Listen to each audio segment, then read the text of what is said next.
What comes to mind when you think of Mexico? For most people, it's the beaches of Cancun, spicy tacos, or maybe mariachi music. But here's the truth.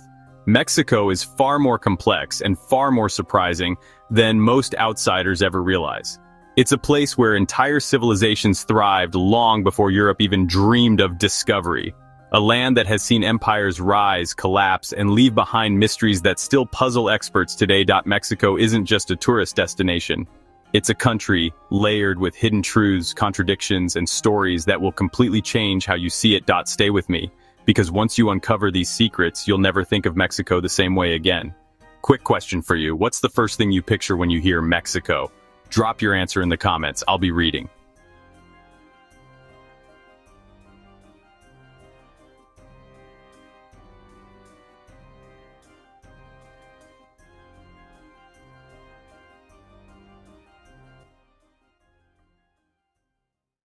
Number 1. Ancient foundations. Long before the Spanish ships appeared on the horizon, the land we now call Mexico was already alive with innovation. Around 7000 BC, the first peoples here discovered how to grow plants for food. That may sound simple, but it was revolutionary. Farming meant they didn't have to wander anymore. Villages appeared, villages became towns, and eventually towns became full-blown civilizations. By the classic period, 250–900 AD. One of the world's most advanced societies was flourishing here, the Maya. They didn't just build massive pyramids and temples that still tower today. They created an advanced calendar system so accurate it still sparks theories online. They studied the stars, calculated eclipses, and mastered mathematics long before Europe entered its so-called Renaissance. At the same time, the Zapotecs were doing something astonishing, flattening the top of an entire mountain to build a sacred city called Monte Alban. Imagine that, a city literally carved out of a mountain, overlooking the valleys below.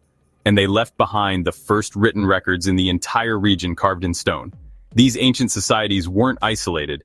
They traded, influenced one another, and laid the groundwork for what would come next.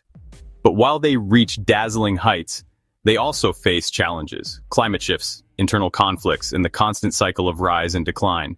And as their influence waned, a new force was quietly building in the valleys of central Mexico, one that would become legendary.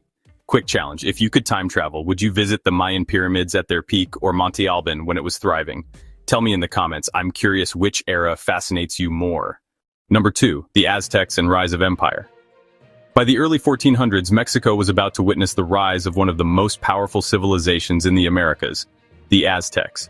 But here's the twist. They didn't start as conquerors. The Aztecs were once considered outsiders, wandering tribes who were looked down upon by their neighbors. In fact, many of the established peoples of the valley saw them as rough, unrefined, and even a nuisance. Yet, in just a few generations, the Aztecs transformed themselves into the dominant empire of the region. How? Through discipline, strategy, and, let's be real, a little bit of ruthless power. Their capital, Tenochtitlan, was nothing short of extraordinary. A massive city built on a lake with canals, floating gardens called chinampas, and temples so tall they pierced the skyline. Imagine Venice, but bigger, grander, and infused with a culture that blended art, warfare, and spirituality. At the heart of this empire stood their emperor. And by the early 1500s, that leader was Montezuma II. He wasn't just a ruler, he was seen as almost divine, commanding armies, wealth, and religious rituals that bound the empire together. But here's where things get complicated. Despite the empire's might, cracks were forming. Many neighboring tribes resented Aztec domination, heavy tribute payments, and their demands for ritual offerings. This resentment would soon become a weapon, but not in their hands. Here's a question for you. If you were living in the time of the Aztecs, would you rather have been part of the mighty capital Tenochtitlan or a smaller tribe resisting their rule? Drop your choice in the comments. I'd love to see where you stand.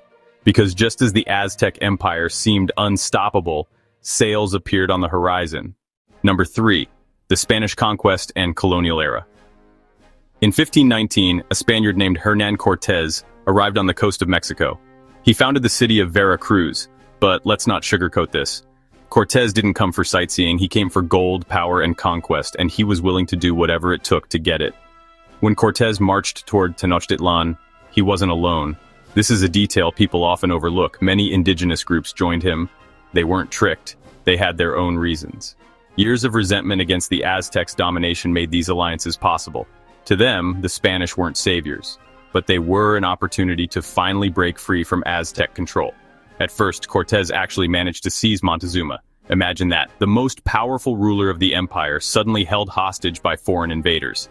But this victory was short-lived. The people of Tenochtitlan revolted, furious at both the Spanish and their weakened emperor. Cortés and his men were driven out of the city in a bloody retreat known as La Noche Triste, the Night of Sorrows. But the story didn't end there. 2 years later, Cortés returned, this time with reinforcements, alliances, and a brutal determination. What followed was one of the most devastating conquests in history. Tenochtitlan was besieged, starved, and eventually destroyed. By 1521, the great Aztec Empire had fallen. The last emperor, Cuauhtémoc, was captured and tortured, yet today he is remembered as a hero, a symbol of resistance and dignity, even in the face of impossible odds.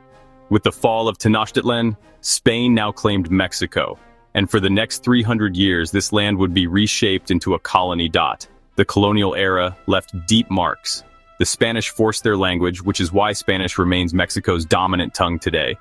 They imposed Catholicism, but here's the fascinating part. The indigenous peoples didn't just accept it passively. They blended it with their own traditions, creating unique cultural and spiritual practices that survive even now. But colonial rule also meant exploitation. Indigenous populations were pushed into the lowest rungs of society. Wealth was extracted and shipped to Spain. Social divisions hardened. Spaniards at the top, mestizos, those of mixed heritage in the middle, and indigenous peoples at the bottom. Mexico was rich in resources, but most of its people lived under poverty, taxation, and control. And while the empire looked unshakable, the seeds of rebellion were quietly being planted. Quick thought. Imagine living in colonial Mexico. Would you have tried to rise within the new Spanish system or fought to preserve indigenous traditions? Let me know in the comments. I'm curious which path you'd have taken, because by the early 1800s, those seeds of rebellion were about to ignite into something unstoppable. Number 4, fight for independence and early republic.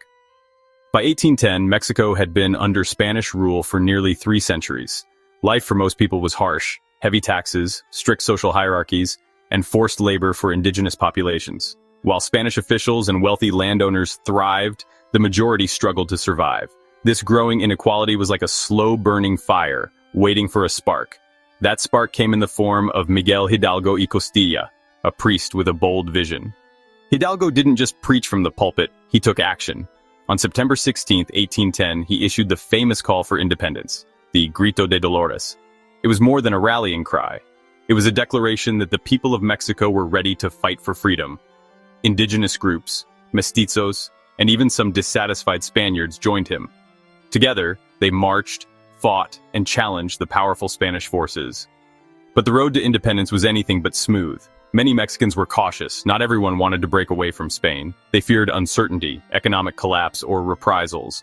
And the Spanish king didn't hesitate to punish dissent, taxing and threatening anyone who supported the rebellion. Despite this, the movement grew. Hidalgo's early victories inspired others, but he himself was eventually captured and executed. Yet his vision did not die. Leadership passed to others like José María Morelos, who continued the fight with strategy and determination.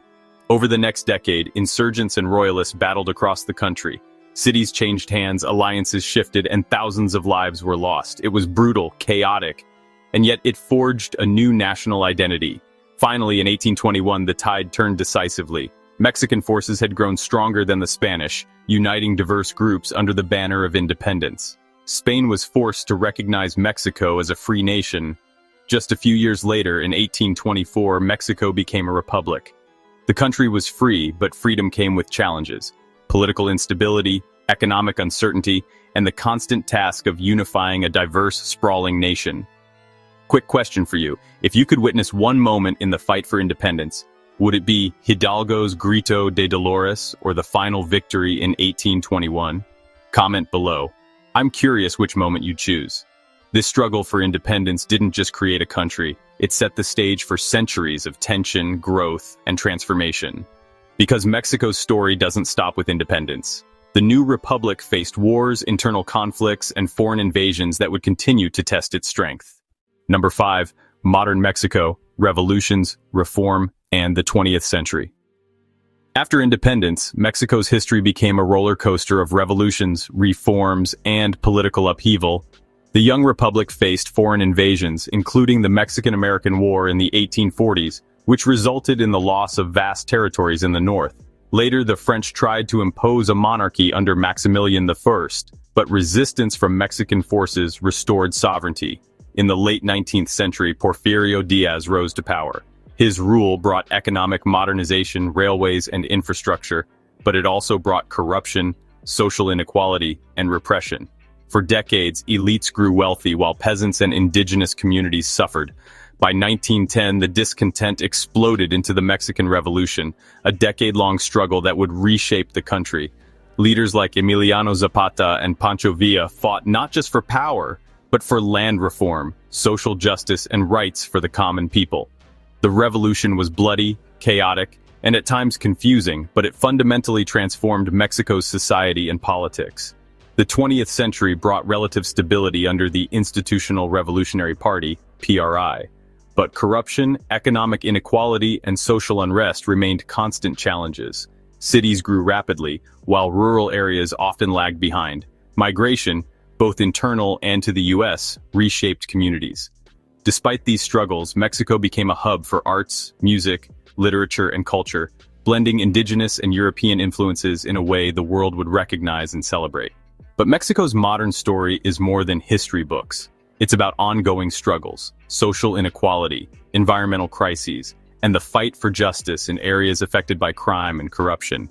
It's a country where the past constantly echoes in the present and where resilience meets complexity every single day. Quick thought for viewers. If you could explore one part of Mexico's 20th century history, would you go deep into the revolution or see the modernization under Diaz? Share your pick in the comments. I'm curious where your curiosity takes you. And as we move into the present day, the story becomes even more compelling. Number 6. Contemporary Mexico. Hidden truths and challenges. Today, Mexico is a nation of contrasts. On one hand, it's famous for its vibrant culture, stunning beaches, and world-class cuisine. On the other, beneath the postcard-perfect image lies a story of inequality, environmental challenges, and social tension. Consider Mexico City, once the mighty Aztec capital of Tenochtitlan. It's now one of the largest cities in the world, but it's literally sinking. Built on a lakebed, decades of groundwater extraction have caused significant subsidence. Skyscrapers tilt slightly, roads crack, and entire neighborhoods struggle with flooding. Few tourists notice this, but for locals, it's a daily reality. Then there's the disparity between regions.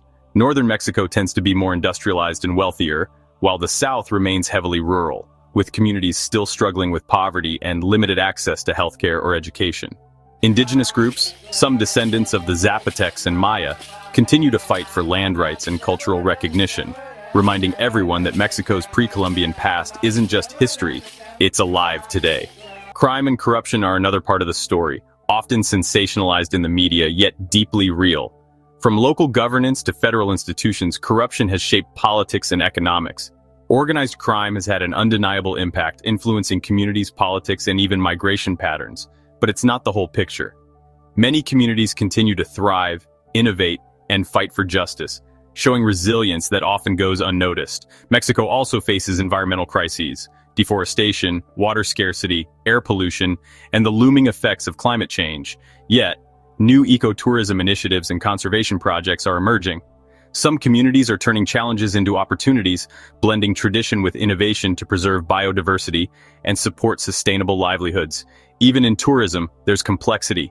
Tourists see beaches, ruins, and resorts, but locals often face disruptions to their lives and environments. From rising property prices to cultural commodification, tourism is a double-edged sword. It fuels the economy but also creates tension between preservation and profit. Quick question: if you were visiting Mexico, would you explore the hidden stories of local communities or stick to the tourist hotspots? Comment below. Your choice might surprise you. Mexico is more than what meets the eye. It's a land of ancient brilliance, empires, conquest, revolution, and resilience. It's a country where the pyramids of the Maya sit alongside the bustling streets of Mexico City, where traditions endure despite centuries of change, and where beauty coexists with challenges few outsiders see. Its history teaches us that nations are living stories, shaped by triumphs, failures, struggles, and hope. The more you look beyond the postcards, the more complex and fascinating Mexico becomes. So the next time you think of Mexico, ask yourself, are you seeing just the surface or are you looking deeper? The truth is layered, surprising, and endlessly compelling. And here's something for you. Have you ever experienced something in Mexico that changed how you see the country? Share your story in the comments. I want to hear it. If you learned something today that surprised you, hit like and share this video so others can discover these hidden truths. And for those who've watched all the way through, type Aztec to modern in the comments. Let's see who made it. Mexico is not just a place you visit, it's a story you can explore, question, and learn from. And the more you dig, the more it reveals itself.